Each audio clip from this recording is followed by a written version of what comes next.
Hey, this is Michelle Kapaska, and welcome to my Fearless Innovator podcast. Thank you for joining me today. My hope is to inspire, educate, and entertain you. Enjoy the show.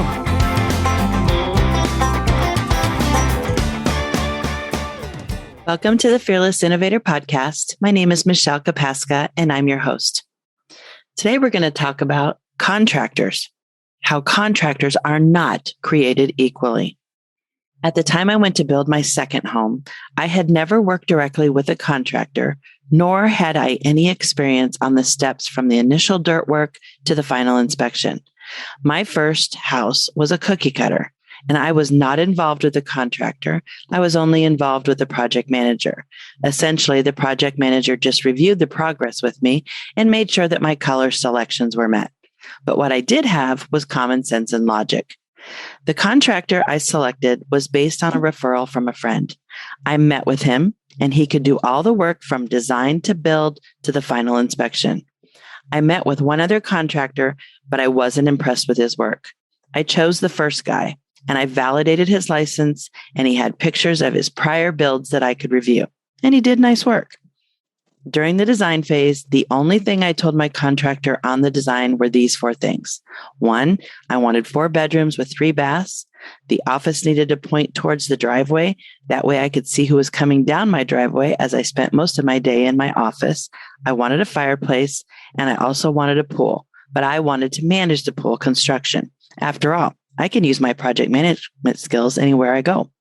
I was not going to be picky about walls, closet sizes, or where or how many electrical outlets there needed to be because I was going to build this house and flip it and cash in. Build phase. My first on-site meeting with the contractor was to review the placement of the house. We discovered that I wanted my house to face the west, but he informed me that I would have to file a variance because all houses in this area, according to county rules, had to face forwards towards the street or due north. This would cause a minor delay, but he thought it would be approved. The second thing, I let him know that there was an existing septic tank in the front yard and to please be sure to rope that area off so that I knew no one would drive over it and break it. Within a few weeks, I came home from work and noticed that the dirt work had begun. And something didn't feel right. So I walked over to the project with my flashlight in my hand, and I noticed a big gaping hole in the front yard. Yep, day 1, the front end loader fell on the shitter. I called my contractor and I asked him if anyone from the project side called with any issues today, and he said no. I said, well, that's funny because the front end loader fell through the shitter. He said, no, that didn't happen. I said, well, I can clearly see the front end loader tire tracks, and it matches the tread on the front end loader sitting on my property. And if you'd like for me to grab some of this poo and put it into a Ziploc baggie and deliver it to you, I'll gladly do it. And then he said, okay, I believe you. Then I said, and perhaps now you understand the value in marking the shitter off like I requested. This project lasted 2 years, and he did not replace that shitter lid until the end of the project. Keep in mind, this was an active tank. But wait, there's more. I happened to walk by the fireplace after it was installed, and I saw a product number on it. So I took that number and I compared it to the number I had personally selected in the store. Yep, you guessed it. This was not the fireplace I picked out. Again, went back to the contractor and stated my findings, and he says nothing. Why did he do it? He did it because the one he purchased for the job was cheaper than the one I had picked out. But here's the catch. He gave me a budget, and I stayed within my budget when I selected it. It was too late to uninstall the fireplace, although I could have made him rip it out instead. I had him place the leftover money back into my budget. Then the electrician pulled me aside one day and he says to me, hey, your super isn't doing you any favors. And I said, how so? He took me into the master bath and showed me that the jetted tub I had picked out needed a 220 wire, but the super had only supplied a 110 wire. He then said the 220 wire is here so that the heater works. So I said, the contractor is banking on the fact that I won't figure it out, right? And he said, yeah, but don't get me in trouble. I said, "Oh, I won't get you in trouble." So the next time the contractor was on site, I asked him if he could show me how the jetted tub works. He said, "Sure," and proceeded to show me. And then he said, "So if the water gets cool, you just turn the hot water back on." And I said, "Oh, okay." Clearly, now he was lying to me. Now, if you've ever owned a jetted tub with a heater, there's no button for the heater. There's just a button for the jet. So you really don't even know there's a heater on there. The heater just works automatically. I clearly played dumb. There were numerous issues on this project, including him hiding another $5,000 inside the budget. Towards the end, I'd had enough and I fired him. He never finished the mantle over my fireplace or little odds and ends around the kitchen, but it was nothing I couldn't handle. This next story is one for the record books, and I pray you never fall victim to this type of cowardice thief. I had a short-term rental in Gatlinburg, Tennessee in 2016. On November 28th that year, there was a huge fire, killing 14 people, injuring 190 more, and burned over 2,400 structures, including cabins, and it burned over 17,000 acres. I was one of the fortunate ones, and my cabin escaped the fire. However, my friend Darlene and her husband were not so fortunate. Her husband barely made it out of their cabin before it succumbed to the fire. Everything was gone. The heat was so hot, it melted the skyline braces used to hold up the skyline right in Gatlinburg. Just the mere impact of losing their vacation home was enough to devastate anyone, but they were very thankful they were not hurt. After considering the tax ramifications of not rebuilding versus rebuilding, they decided to rebuild. Much research was done into log cabin companies, and a log cabin company was selected.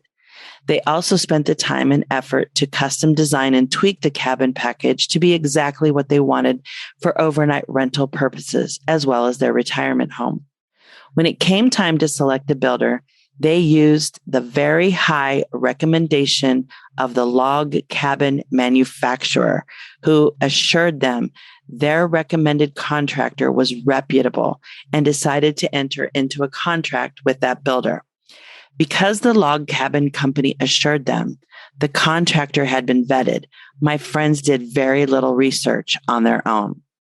During the time they were meeting with the contractor and doing various other tasks associated with the destruction of their original cabin, they needed a place to stay. So I offered my cabin to them several times as they lived 5 hours away. I was thankful they stayed there, as this was a win-win for both of us. I was in fear that if no one was going to be vacationing in the area, that my cabin could be vandalized. But if someone was in my cabin, then it wouldn't look as appealing to a looter. Everything seemed to be okay in the beginning, and the log cabin package was purchased, and the initial checks were issued to the contractor. They even met with the contractor's granite supplier to select countertops, tile flooring, etc. The idea was to build rapidly and get the cabin on the market before others so that rentals would build up nicely. In Gatlinburg, people tend to rent the same cabins over and over if they like them, so getting back to the market early seemed like the smart thing to do. Unfortunately, it wasn't long before things began to go south. Very little was being accomplished, and they began to feel they were getting the runaround, so they started doing a lot of research on their own. What they found was the heartbreaking truth that this contractor was a complete sham and con man.